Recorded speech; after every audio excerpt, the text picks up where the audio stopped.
Hello, you're watching PlayStation Access. My name is Dave, and I'm joined today by Hollie. Yay, I am here because it's an RPG. More than that, Hollie, it's a JRPG. Ooh, yes, it is. We are talking about, and you've been playing, I Am Setsuna. I have. It's really, really pretty because I am a big JRPG fan. And I Am Setsuna is designed to be like what they called the golden age of JRPGs. Right, okay, and what does that mean? Think PlayStation 1, think Final Fantasy, think Chrono Trigger, just think world maps, characters on the screens, beautiful music, lovely art, JRPG. Yeah. Okay, cool. I mean, I'm seeing menus, I'm seeing numbers. Yeah. I think I'm getting a grasp on what you're saying. So normally with JRPGs, Rob is my companion, but you're here because you've just started playing Ni no Kuni. Yeah, And I have. I'm hoping that Ni no Kuni will open the door to a world of classic JRPGs for you. Well, so far I am very impressed with Ni no Kuni, so who knows? I'm not counting anything out. So what can you tell me about I Am Setsuna? What do we need to know? So it's already out in Japan, which means it's definitely a golden age of JRPGs. Yeah. So it's coming out in the summer over here, digital only and just for PlayStation 4. Excellent. Which is always good news. So it's done by Tokyo RPG Factory, who are part of Square Enix. It's a new studio, and they literally specialize in making golden age JRPGs. Right. So Square, they're making Final Fantasy 15. That's going to be for a really big audience, really changing things up. And I Am Setsuna, they just want to go back to the beginning. Unashamed, we know our roots. Yeah. We're doing what we know how to do best. I like RPG Factory. That's just like a good, no nonsense name. What do you guys do? We do RPGs. So the bit we're playing today is the Frost Caves. So it's a very short little demo, but it gives us a chance to look at the menus, and anyone who knows a good JRPG knows that that's really important, and shows off the battle style. So if you know JRPGs, you'll know of Chrono Trigger. And Tokyo RPG Factory have already said that their battle system is completely inspired by Chrono Trigger. Right. So you've got 3 characters, maximum of 3 in your party. Okay. And you kind of attack in the turn-based style, which is really classic RPG. But as your characters attack, they also move around the field, and so do enemies. So you can see I got hit by self-destruct, and because Setsuna was too close to it, she got damaged. Right, okay. So it's not, there is quite a lot of tactical. Not so much in this demo because they've made us completely OP. Right, okay. And we are a super high level that you'd never actually be at this point. And I've got 9999999 gil. Don't tell me that. I was really impressed. Yeah, no. They've already said this is the weapons we're using and stuff. You wouldn't actually have at this point in the game. Overkill, link kill, I saw there. Yeah. So, yeah. What you just saw there was a combo attack. So depending on who's in your party, it depends on which attacks you can do. So the gauge fills up at the bottom. Yeah. So underneath you, where your character's HP is. And then you're able to do these combo skills. Okay. And depending on who's in or out your party, depends on which ones you can and can't do. Oh, that's quite cool. So you saw them, the 2 crosses, they crossed over. Yeah. Did super, super, super loads of damage. But you could only do it because those 2 people were in the party together. Right, okay. Oh man, I'm just starting to see what a lattice of decisions this is going to be. I love JRPGs. So what can you tell me about this the story? What's going on? Who is Setsuna? It really reminds me a lot of Final Fantasy X. Right. In the sense that Setsuna is on a pilgrimage. Okay. There are these monsters. These monsters attack the world every year. But for some reason this time the monsters have just started turning up randomly. Right. And to stop the monsters turning up, the people always offer a sacrifice.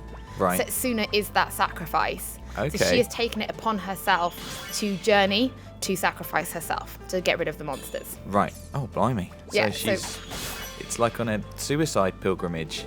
Yeah, again, so if you've played Final Fantasy X, Final Fantasy Which players, I haven't. Which you haven't. But I'm sure someone who listens to this will have done. And it's so. very reminiscent of that. So it's obviously it's a beautiful story, but it's completely underpinned with all of this, the reality of it is that she's going to kill herself to save other people, which Yuna does in 10. Right, I see. I was playing Broken Age on the way up here on my Vita on the train. Oh my god, I love that game. And obviously that's in part about a woman who's chosen to sacrifice herself to a monster, but then decides that she just shouldn't have to do that. That's so kind of what I'm hoping happens. Right, yeah, I hope so. So do we know at what point in the game this is, or anything like that? No, they haven't given us much indication, but if they're telling me that I'm completely OP now, I'm guessing this is probably quite early on in the game. Right. Everyone knows you always have a little frost cave. There's always a little frost cave. Like, there's always a giant rat. Yeah. There's always a frost cave. Absolutely. So we've had a little look around. I've found some treasure chests, which is like classic JRPG. We did some like weapon modifications, chests we can't open. There were little like bits on the ground. But this is probably the third time I played it through just to get a really nice bit for this video. Yeah. So those I've already collected those bits, so there aren't any. Right, okay. Right, so you can see now the combo gauge is lit up. I don't think I used it in the end, but you can see it's sort of thing at the bottom. Yeah. And now he used his attack, sent all them back, and now as they self-destruct, no one's getting hit by the poison. Nice. So you have to sort of think about what attacks you're doing. Yeah, there's a lot to think about, isn't there? What's your style? I was talking to Rob about Ni no Kuni, and he was saying how he always does everything to sort of over levels before he goes to fight bosses and things like that. Which just seems a little bit boring to me. Are you like, surely you want a bit of a challenge? Do you play like that? So, because I guess I started playing JRPGs when I was really young. I always learned you never run away from a random encounter. Okay. Because you need that level. Yeah. So there's nothing worse than getting stuck at a boss and having to grind. Right. Because you're not a high enough level. Yeah. So one, you never run away from a random encounter because all XP helps. And it always helps to be just a few levels above the boss so that you don't get stuck there for ages. Yeah. Which I learned the hard way as a kid.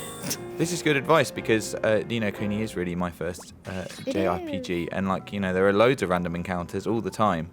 And now I'm going to look at them differently. And just Never, think about the lovely XP. Oh my god, wait till you get to the fairy grounds. Anyway, so back to this game. Yes. Now, when you look at the screens, you can see like a little like snowflake kind of thing, symbol next to on the like where their health and their magic is. Yeah, I see it. So you can see each one of them has a glowing blue orb on it. Yeah. So when you don't attack, so if you choose to just stand there and do nothing, right, that little like blue orb fills up. Okay. And every time it fills up, you get a shiny dot. So when you attack, if you hit, I think it's square at the right time, you do like a super powerful attack. Okay. So again, if you're an old RPG fan and you've ever played Final Fantasy VIII, it's kind of light hitting the bumper button to pull off the extra damage with Squall's Gunblade. Right. Which, that's a really obscure remark, but someone will get that. Yeah. But basically, it means you have to sort of stand there and take damage and not attack. But you get the payoff is you get these super, super strong attacks. So when you go to attack, the screen will sort of flash blue, like a thing will flash above their head. Right. You have to press it at that exact moment. There, I just got it then, and it came up on the side saying increased physical damage. Oh, blimey. That was quick. Yeah, it's really quick, but you find yourself doing it all the time. Right, that sounds quite sort of addictive. It sounds like something, like you say, you find yourself doing it all the time. Yeah. I like how it's, there's stuff like that in there, like a sort of a skill challenge, as well as like the tactics and knowing all your characters, knowing your party, all their strengths, knowing who you're up against. Then they also throw in a little kind of like skill mini game as well. Like you can get some extra damage if you want. It's just just as an RPG player, it just is literally ticking boxes like you wouldn't believe. Yeah. Like if you're missing this kind of old school feeling, beautiful music. Music is by Miyoshi-san, who made Soul Calibur 5 soundtrack. Oh really? This is beautiful. It's quite classic JRPG style piano stuff in here. But yeah. It's pretty marvelous. Who's this guy? This is the boss battle. No way. Everything just finishes with the boss battle. So, again, good old RPG style. You can change out your party. Right. So I've put a new guy in, who is also seriously OP. Nice. And you can see now we've got our combos, so we can sort of have a look at what we want to do. I think we're going to do Magnetic Storm, maybe. No, I did Aerial Strike. Never mind. Next time. Magnetic Storm. So the Primeval Tortoise, again, classic, does physical damage for a while, and then if you do enough physical damage to him, he goes into a shell, and then only magic attacks work. Right. Yeah, I killed him too quickly. Right. We aren't going to see that in this build.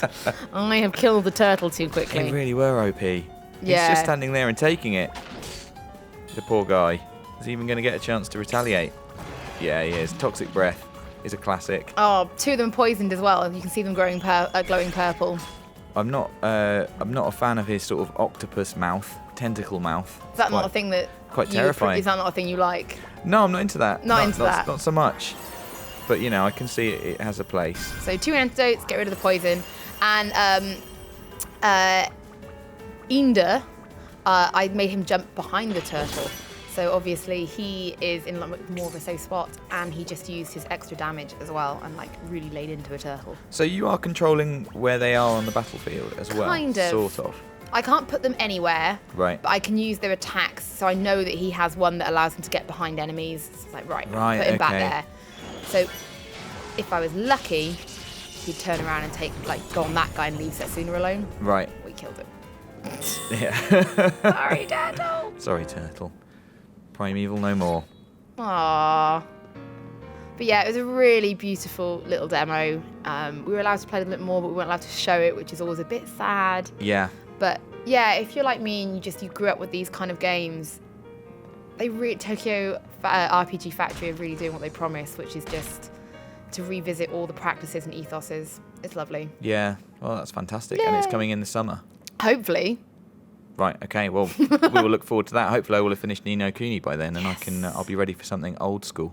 Please. Well, thank you very much for talking us through that, Hollie. And please do comment to let us know if you're looking forward to I Am Setsuna. Like this video if you like this video, and subscribe so you don't miss anything on PlayStation.